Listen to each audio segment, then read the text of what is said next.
Hello, I'm Jen Spencer, and this is Jen Spencer's 10-Minute Book Club.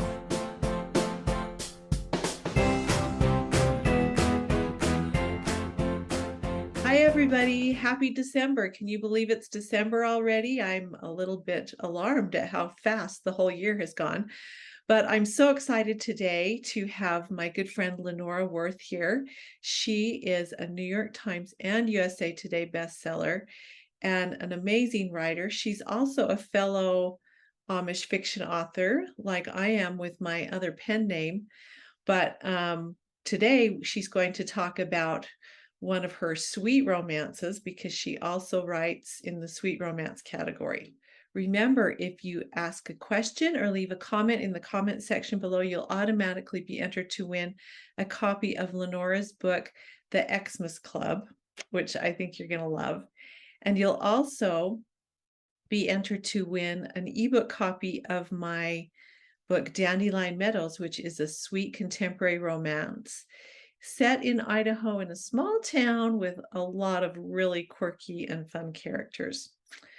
Also, if you haven't signed up for my email newsletter, you can get a free book, Jesse and James, which is my Western historical, that you will love, and you'll want to read it because my new book, Rachel and Riley, is out soon, and it is part of that Cowboys of the Butterfly Ranch series. So I know you're going to love it. So now I'm really excited to introduce Lenora Worth. Lenora, thank you so much for being here with me. Thank you for having me. Oh, it's so fun. You sound a little hoarse. What? Are you sick? No, not sick, just I was away for a week at a conference and I talked too much. And I usually sound like this anyway, so it just got a little worse, but I'm okay. Well, it's that deep throaty, voice that everybody thinks is sexy. So there you go. You can lean My into southern nasal, we'll call it that. Well, I'm so excited to have you here today. Lenora and I have worked on a couple of different projects together, and I feel like we're great friends. I remember one year we were both nominated for a Rita Award. We sat together. Right, Do you remember in the that? same category. Yeah, neither of us won. Yeah, That was fun. Okay, it was so fun. I I was actually nominated for a Carol Award this year, and I went to the conference, and I didn't win. And people said, "Oh, I'm so sorry." And I said, I'm disappointed, but I'm okay. But I would have been super happy if I'd won. Yeah. Like it's fine. But if I'd won, I would have been really happy. Yeah, I always want to win, but then I always think, what if I actually have to get up there and say something? And then I kind of like, maybe I don't want to win, but it's fun to be nominated though, that's for sure. Oh, yeah, it really is. Well, Mhm. so tell us about you and your writing journey. And did I read it right that you're a New York Times bestseller? I am New York Oh, Times one book and USA Today and Publishers Weekly. wow, everywhere. So, have you had several books make the New York Times list, or what one Just did you first break It was into? just the one. It was one of our continuities for Love Inspired, a suspense continuity. And mine was the second book. And for whatever reason, that was back when the New York Times actually counted mass market. And Ah, I was probably one of the last people to be able to make it because they quit doing that right after that. Maybe I scared everybody, but it was a shock. I started getting flowers and phone calls, and I thought, "What happened? Does somebody think I'm sick?" Or even the flower lady, because I was trying to clean house when she came for a party that night, and she said, "Honey, are you sick?" I said, "No, I made the New York Times." And she's like, "Okay." But it was really an exciting day, and it was fun. oh, So that is so fun. Well, Shelley Shepherd Gray, I was talking to her, and she said, her editor called and said, or editor emailed her and said, "Could we need to talk to you this day at this time?" And she's thinking, mhm. oh no, what's wrong? And they said, "Hey, you made the list." And it was That is great. so Yeah, great. it was quite a shock to me, but, it was fun, and, every time I made a list, it's been a nice milestone to enjoy, so it's always special. Oh, yeah, for sure. Well, Mhm. so how did you tell us about you and your writing journey, Oh, goodness. did you write? Well, I knew I wanted to be a writer in the 4th grade, and, so I would write short stories and sell them on the playground for a quarter. Uh, And, okay, I think that's really great, but I am kind of surprised people bought them, you know? they did, they'd have their quarters waiting, and, of course, somebody would buy it, and then they'd pass it around, and then I'd have to go write another one, and, even in high school, I did that, but, so I knew Wow. that's what I wanted to do, and then, I didn't really sell my first book to 1993, and I was in the bed with the flu, and I thought when I got the call that it was a telemarketer because it was a New York voice, and she said, "No, no, we wanna buy your book," and so that was exciting, and, my husband on that day, I told him to pick me up some ink cartridges because I was out, so he stopped by and I'd called the woman to tell her he was coming, and she knew I was a writer, and I said, "By the way, actually sold my first book today." So she told my husband, and when he got home, he said, "Are you sure you sold a book, or are you just really that sick?" And I'm like, "No, I really sold a book." So it was to Avalon, and that was many, many, many, almost 30 years ago, so Great, and what kind of a book was it? it was just a sweet romance, and they mostly sold to libraries, so it was never in the bookstores, but it was a sale, and I did get a small advance, and I sold 2 others to them, then I went on to write 2 books for leisure, and then my agent at the time told me about Love Inspired, and she knew I wanted to write inspirational, so I came up with a short synopsis and went to a conference in Dallas, Texas, and met with the editor, and she said, "Well, send me, the 3 chapters and a proposal," and I did, and it's like 2 weeks later, I had a book, so I had to write the book.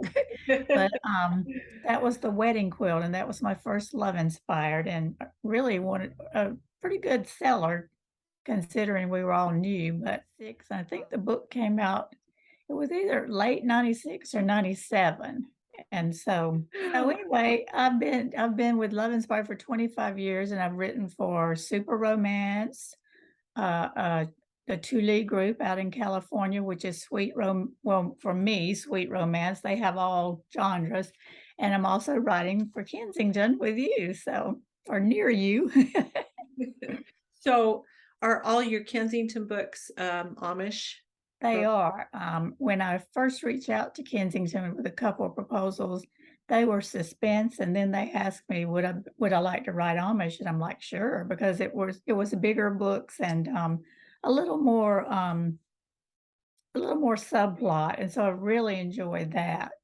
Yeah. Yeah, And that's what I love.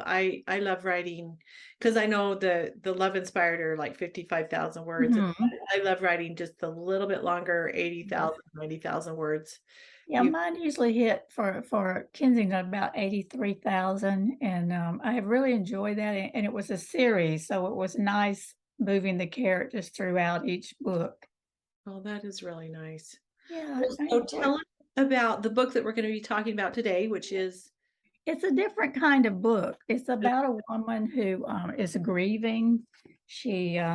And she has really tried the last couple of years to celebrate Christmas, but she's tired of all the hype and all the decorations trying to be so just too much, and she just doesn't wanna celebrate Christmas, and, she is just in a mood, and she finds this mysterious invitation to, the Xmas Club where we don't do Christmas, and she's like, "Well, that's interesting," and her, daughter, who is about to be married, has given her an ultimatum, "Kinda snap out of it, mom, and I'm grieving too, and I want you at my wedding, but only if you can be there and be happy for me." So this all happens on the same day, and she decides that she'll go to this mysterious meeting. It's at an old lodge in the North Georgia mountains, and, she had met a man earlier just walking, and he's Irish, kind of mysterious. Well, he's at the meeting when she gets there with some other people. So she winds up bonding with all these, like, lonely people and him, and he and she fall in love, but he's got secrets and she's still hanging on to her grief, so it doesn't look like they're gonna make it, but they of course they do. But Yeah, it was romance.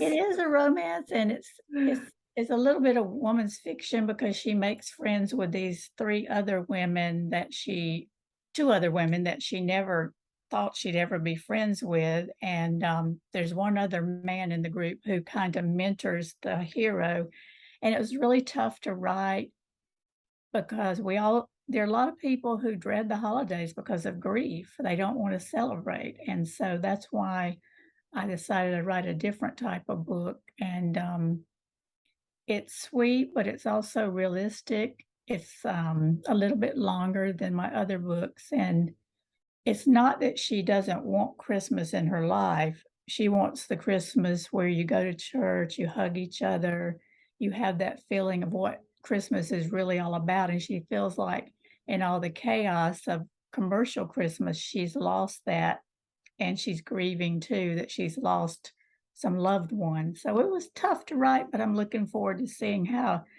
it might be. I don't know how the reaction will be. It's a little bit different for me, but I'm excited about it.